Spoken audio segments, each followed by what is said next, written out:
Kate Mila Falchi, which means in Gaelic 100,000 welcomes. I don't know what I said. I don't remember. History is a nightmare from which one must awaken. Hello, one and all, and you're very welcome along to a very balmy summer's eve deep diving with Malachy Murray. That's me. I'm Malachy Murray, and each week I speak to a very strange little druid from the west of Ireland by the name of Balor O'Brien. Balor, how are you, sir? I'm good, Malachy. How are you? Very good indeed, sir. What is going on with your left eye?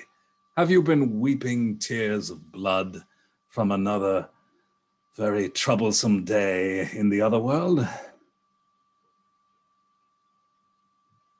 When I explore the past and experience it on behalf of Irish people, I have to really experience it. I live it, and it manifests. The tail elements of it manifest on my face.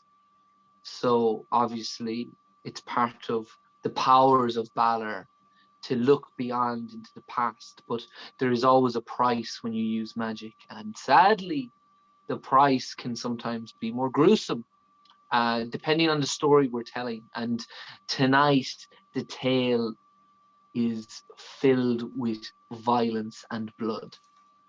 Okay, well, you have been warned, ladies and gentlemen. And for those of you with a weak disposition, please switch off the video now. I think that's given them enough time. Balor, please explain what happened to you in the other world today.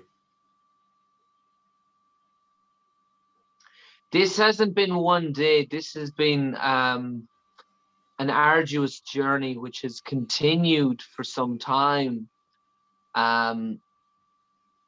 It's linked to some... I have been visiting some of the graves recently and trying to connect with spirits and people who have long since left this plane. And I've encountered some very strange activities, but most of all what's happened is I have found myself absorbed into the tale of violent animals and unsuspecting poor farmers. And one grave in particular stood out. We've touched on it briefly in the past. It is the pig's grave in Tulla graveyard in County Clare. My goodness.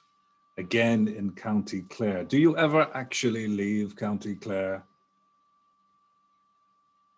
Malachy, I spend so much time in places you couldn't even imagine. Your mind would unravel if I brought you to some of these places. So yes, I leave the county, but don't underestimate the county or any other part of Ireland for how rich in history and magic and adventure each of them is. Well, I do attest that I was in Lahinch one night in County Clare, and I have to say it was like something from Lord of the Rings. I have never seen so many Neanderthals in the one vicinity, literally trying to mate with each other. It was quite the experience, and I did feel like an extra in Lord of the Rings. But enough about that horrific night. Please, back to where you were, sir, with this grave of the pigs. Shall I dive straight in? I think you need to. I think the public deserves a deep dive on pig graves. Right. The first thing to I suppose the first thing to get out of the way is to mark the huge contribution Eddie Lenihan has had in spreading these tales and helping to keep people informed. He has been absolutely instrumental in the survival of folklore and mythology in Ireland for the past several decades. So just to underline that, please, Eddie, don't sue Balor for lifting your material. Please continue on there.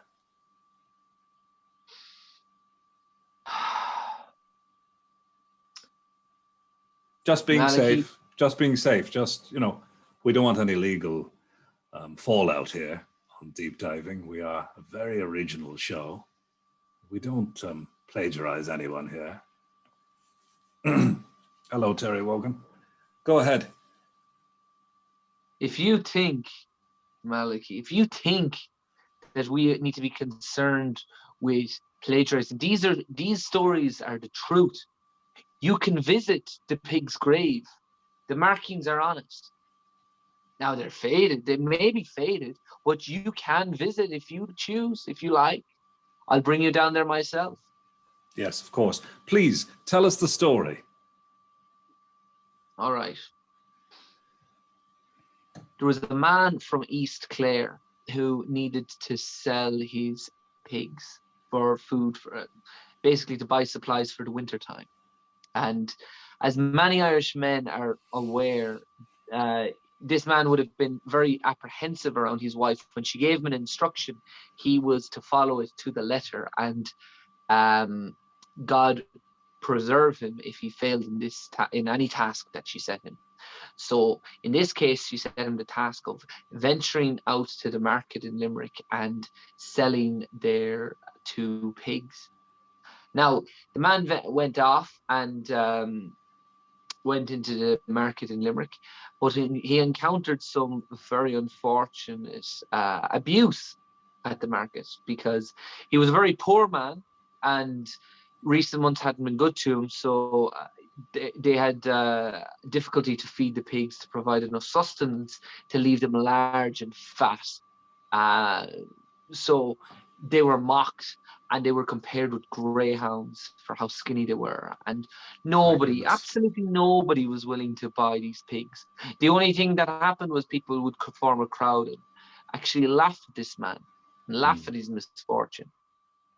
Just to clarify, Balor, there may be some confusion out there. There was a market nightclub in Limerick, and you may have seen some skinny pigs in there, but we're not talking about the modern day. We're going back some amount of time, I presume several hundred years. Oh yes, I apologize. I should start every story with the classic "a long, long time ago." Or Fado in it. Does that help to establish the time? Perfect. Please continue.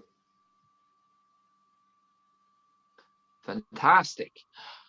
Well, this man was at the farmers market in Limerick, and he was mocked and cajoled for his pigs, the quality of them. Now, normally he would have been very sharp with his tongue, but this man knew what was going to be waiting for him at home if he came back with the 2 pigs in tow. So he used every trick he could and appealed to everyone he could reach at the market, but it was to no avail. So what was he to do? Well, he did hear about a mysterious man who resided, or simply just appeared, down at the docks in Limerick. And he was told in hushed tones around in kind of quiet corners of the market, that if he did require assistance in selling these pigs, there was that man would make a deal with you. He was a fantastic man to do a deal. Now, they never mentioned what you had to pay. And to be honest, the man was no fool. He was a little bit apprehensive himself. So when he went down, he was very conscious of understanding what he had to give in exchange for any kind of assistance in selling the 2 pigs. So he located the man easy enough down at the water's edge, and he stood alone, he stood apart, and Even the birds and possibly even the fish in the sea or in the river, I should say, were hesitant to approach. There seemed to be this space around him which no animal dared. It was like an invisible boundary between him and the rest of the community and the living things. Anyway, this man was desperate, so he did approach. He wasn't a fearful man. He had a healthy fear of, a healthy appreciation of superstition, but he didn't necessarily believe every old wives' tale. So he ventured over to this gentleman, and it was a lean man with a large head and broad shoulders, skinny waist, and spindly arms and legs. Very peculiar build, you might agree. And when he spoke with him, the man said, "Absolutely, I can get those pigs fattened up for you." And he said, the farmer said, "I need them today." And the stranger said, "No problem." Now, the farmer didn't believe the stranger. Why would he? That you'd need some sort of magic to feed the pigs that much in such a short time. And the man said, "Never you mind how I do it. If I can do it, you just promise me one thing." And the man said, "Here it comes. What's the payment? What's the payment? What do you expect me to pay?" And the stranger beckoned him closer, and he said, "I want your bones." And he made no attempt to explain this strange request. He did clarify that he would not, under any circumstances, lay a hand on this farmer in order to extract his payment. He promised that he would only claim his payment when the farmer died. So just to clarify again, he said bones plural. He didn't say to the farmer, "I want your bone." It was bones. Yes, Malachy. But if you want to go to the docks in Limerick, I'm sure you'll find someone who'll give you a bone if you like. It just seemed a little smutty when I heard it first. But bones plural, so some sort of extraction through.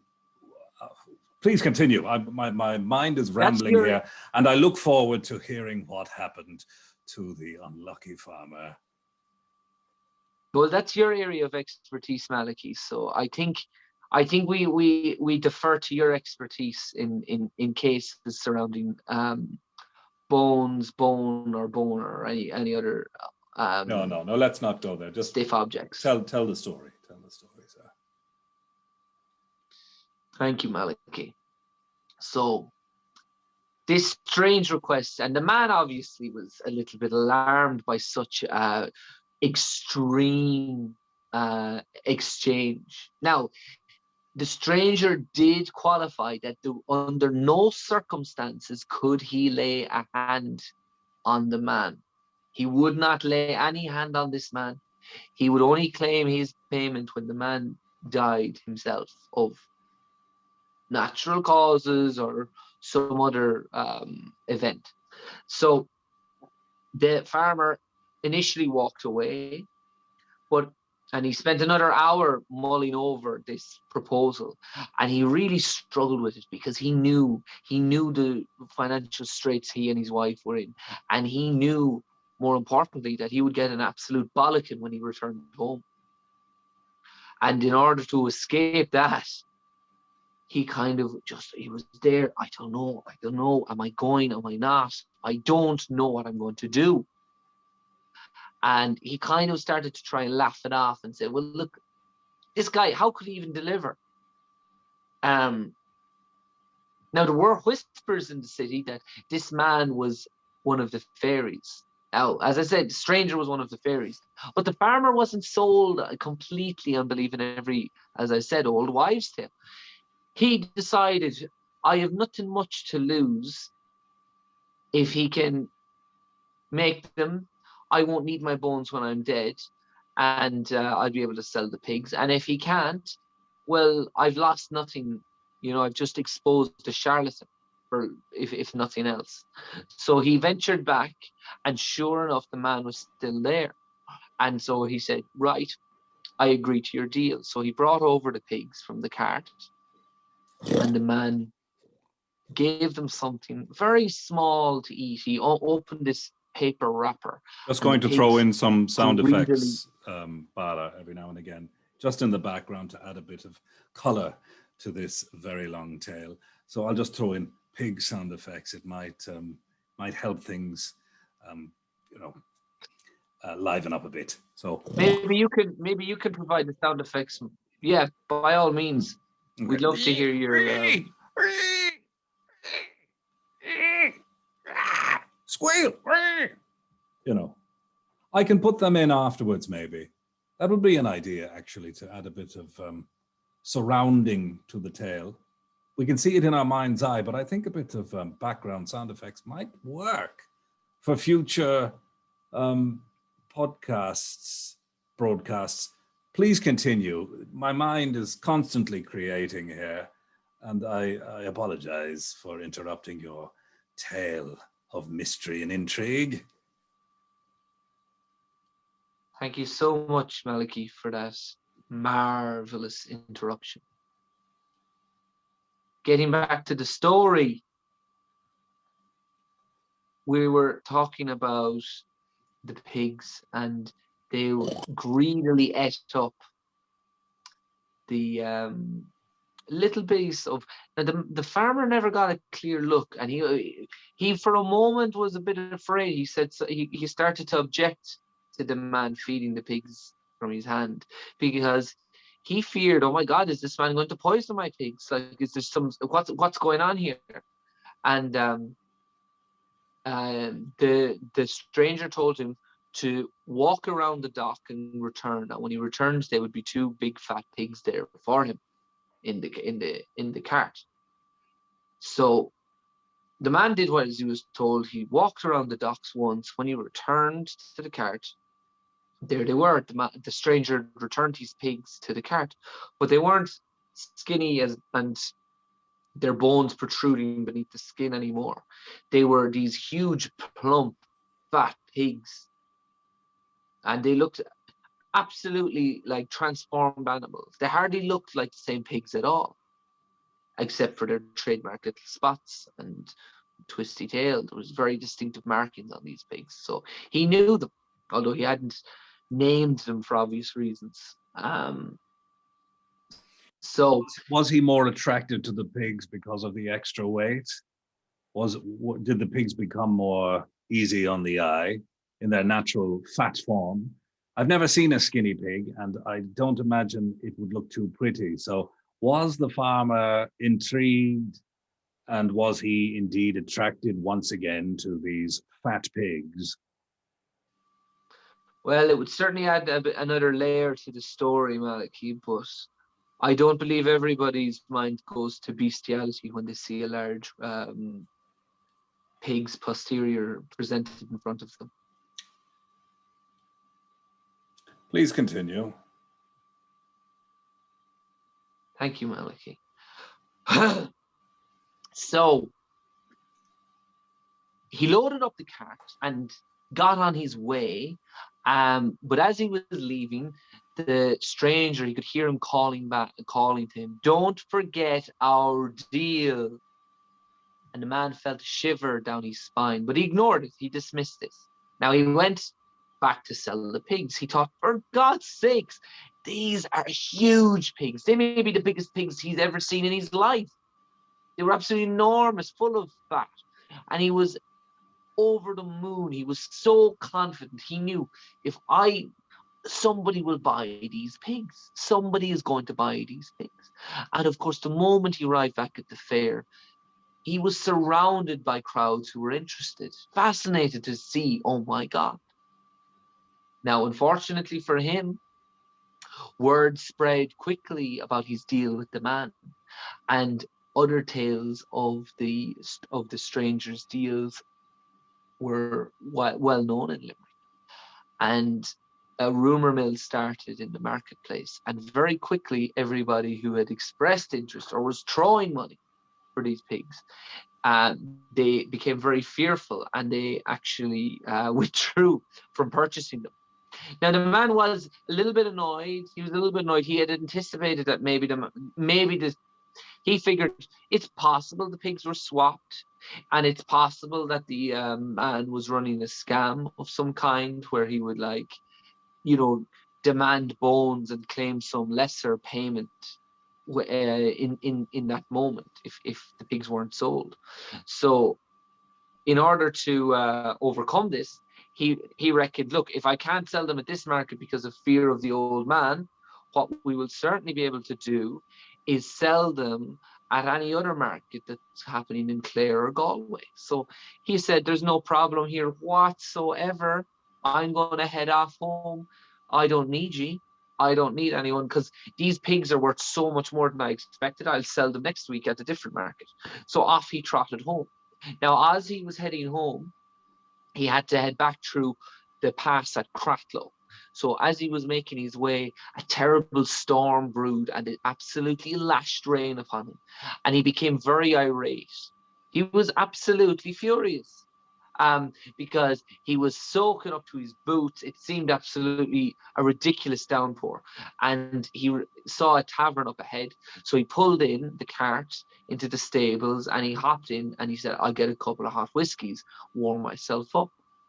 And of course, there was a bit of music on, and there was a bit of a session. So needless to say, he lost track of the time, and as we've all been there, came out a lot later than he maybe meant to.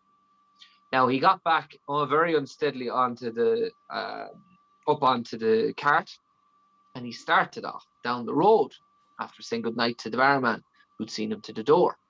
Now as he headed off, one of the pigs suddenly jumped up and grabbed the back of his coat and yanked him back into the back of the cart with the two pigs. And there was a scream and a tussle. Sorry, Balor, just continued on its way back. Balor, can you hear me, What? Balor? Ah! I'm trying to communicate here with you. There must be some delay on our communication. Yes, you've completely. Your third eye, Malachy. You've frozen there. You need to commune with the third eye so you're not interrupting the stories. Yes, it's quite unbelievable that a pig could grab someone with a trotter. I mean, a trotter is, like this. How does a pig grab a gentleman by the scruff of the neck and drag him into the back of his cart? It's just quite unbelievable. If he grabbed him with his mouth, possibly it could work, but I think that needs to change in the tale. That maybe he should have grabbed him with the mouth and not the trotter. Just a little point for again when you're telling this story to your friends. I did not say trotter. How did I say trotter? You said he was grabbed. Anyway, please continue on. Time is of the essence, sir. Can you grab with your mouth, Malachy? We really need to get. Malachy, what items of clothing have you grabbed with your mouth? Why don't you tell us I can the hear time the you pigs grabbed crying out for the story to be completed. Malachy? Thank you, sir. Every man has used his teeth to rip clothing of some description at some time or other. I'm sure we'd hear tremendous tales of your expeditions in the past, but I don't know why you're referring to your life stories anymore. Please, you need to get back finish to the story. Pigs. Thank you. Please finish the story. Thank you, sir. The horse ignored everything else, and he ran. He tore back home. He knew the way because he could hear these awful screams out in the back of the cart, and he ran all the way home. Now the screams did eventually stop, but the horse did not until it was back in the farmyard.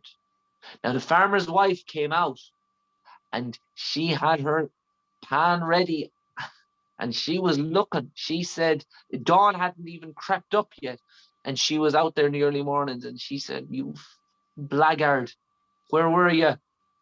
And she was screaming at the silhouette, and she passed around by the horse and looked, but there was no driver. Her husband was not there. The farmer was missing. And she looked in quickly at where the pigs were, and all she could see in the dim light was the silhouettes of two enormous pigs.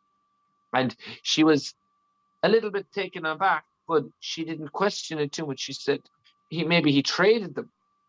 She didn't know what the story was, how it would explain such large animals in the back. But she was looking for her husband, and she figured he might have fallen asleep or gone for a nap somewhere along the way home. So she walked up and down, and hours passed, and there was no sign of him. And she implored neighbors and family and friends, and they were searching, and the search got larger and larger for the man, and she became more and more desperate.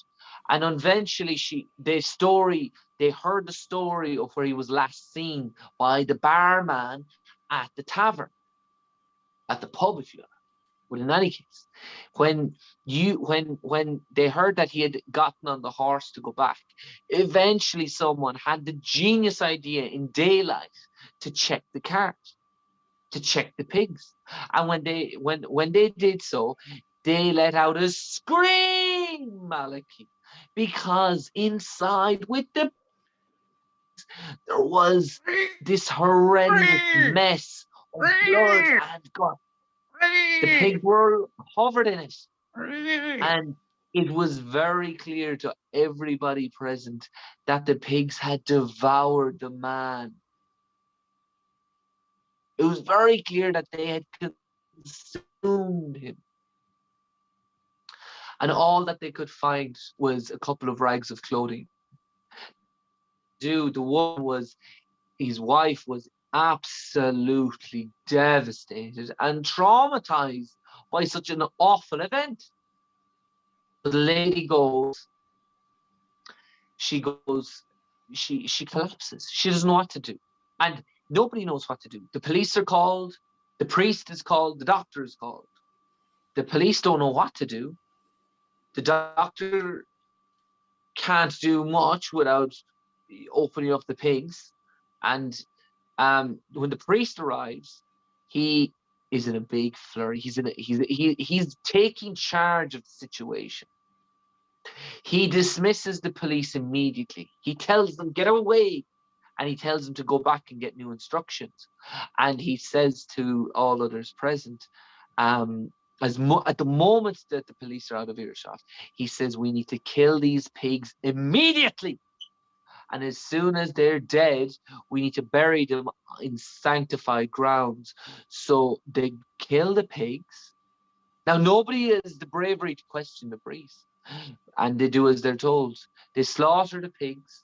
Now, the priest says you make sure you gather up every last bit of what's in that cart and you bury it. And he says, we'll give that man a proper burial. So they bring him up to the grave in Tulla. And they place the pig parts with the man, bits of the man falling out into a hole in the ground. And as they're covering it up, there's a shout from the wife who'd come along in the car. She says, wait! And everyone looks around. And what they see, she is brandishing in her hand, held up high, something very small in her hand, something small and a little bit bloody. She runs up to them, and it is a little piece of her husband's finger, the farmer's finger, little piece of it that had survived the pig's enormous appetite. Now, the pigs they were already burying them, and they'd already started to cover over the disgusting mess that lay in the hole. Now, the lady just said a quiet prayer for a moment. She took a second, and then she delicately placed the finger on top of the grave. Was it this finger? Or this finger? Or that finger? We've no idea. Your insensitivity to the traumas of others is absolutely... It's a question. Astounding. It's a question. Despicable. I am literally asking questions that I know the layman and lay lady and lay others would like answered. We have no idea which finger it was. They'll be laid out, Malachy. You'll be laid out sometime. The only laying will be you on your back if you keep up these interruptions. And it's not me saying this. It's been communicated. The other world, these interruptions, Malachy, these stories need to get out. Of course, and that's why I've given you a platform to do that, sir. But I do think you need to answer certain questions as we go along. It is my duty as a journalist to ask the probing questions that the public need answered. And can I ask you a question? Are you the type of fella that corners somebody in a pub and doesn't leave them alone? It's just popped into my head. It seems that way. Conversation tonight. Malachy, no. Okay. Not all of us have to kidnap our guests or force ourselves into these conversations. Anyway, I'm looking at the clock here. We're almost out of time. Are we near the end? Can you give me a gauge as to we would be long past finished, Malachy, if we could finish the story without. Yeah, it's just wonderful, colourful commentary we're getting. The sun has gone down and it's drinky time. Go ahead, sir. Please do accept my most humble apology. We'll catch up with you. You get a start on the drink, and I've got a nice colour, don't you think? The last few days have been nice and sunny up here in the Pale. Please go on. Yeah, the natural tan suits you much better than the spray tan, anyway, for sure. Go for it, sir. Drive her home. Thank you. So, the lady placed the finger in the grave, and the man was buried up, and away they went. And one young man who had helped to bury the mess and the farmer and the pigs was speaking with the priest. He was walking the priest back to his parochial house, and as he was walking him home, the priest, I suppose, during the conversation, the priest had something playing on his mind, and he just had to say it. He had to say it, and he said, "Listen, I need to say this. Somebody needs to know. This grave needs to be watched. It needs to be protected, because there was some sort of strangeness that night. On the night when those pigs ate that man, that poor farmer, I witnessed a man walking up the road, muttering to himself in shock. And when I stopped him, he said that he had seen something very, very uncanny. He had seen a stranger at a cart scooping out what appeared to be like sticks, something like sticks, and walking away with them. But then the moonlight peered out from behind the clouds and lit up the top little piece that was on his pile, and it appeared to be a human skull. Now the man had been drinking, so he thought he was losing his mind. He'd gone mad with drink, and he was absolutely terrified. And he was very grateful to the priest for hearing him out. Now, the priest had some special training, which we'll get into again in the future, Malachy. But this priest felt like, oh my God. And when news reached him of the fate of the farmer with the pigs, he had raced down to see what had gone on. And when he'd been consoling the wife, he had noticed that in the cart, a piece of the man's finger hadn't been consumed. And he knew that some supernatural, nefarious creatures had were involved. And in order to protect the community and to stop this evil where it was, he felt it was best to lay the man to rest in sacred grounds in order to stop any evil presence from disturbing the bones and reclaiming that last piece of bone So that is why he directed the wife to run over to where they were burying the mess and placing the bone in the grave. And of course, there it lay for some time. But then, of course, and the priest did keep a watch, and he did have this young man keep a watch. But on one occasion, the priest late at night was walking past the grave, and the graveyard, and he took a look in, and he could see the grave, and he saw, oh my God, it's been dug up. And he ran in through the gates of the cemetery, the gates screeching behind him noisily. He ran forwards and he looked in to see this huge gaping hole. And he looked around, and on the far side of the cemetery at the wall, he saw the wife of the farmer, and there was something peculiar going on with her. She seemed to be in some sort of a trance. And he saw she was approaching a stranger standing outside the wall. And she was extending her arm, and in her arm she held the finger, the bone that was left into the grave. And the priest knew at once that that man was responsible, that stranger was responsible for the farmer's death. He couldn't explain it, he just knew. And he ran. He was leaping over tombstones and ducking around, and he was desperate to stop her. He was screaming at her and shouting prayers, and nothing was seeming to work. Nothing reached her ears. Nothing reached her mind. And he reached her just at the second when her hand extended past the border of the church, of the graveyard.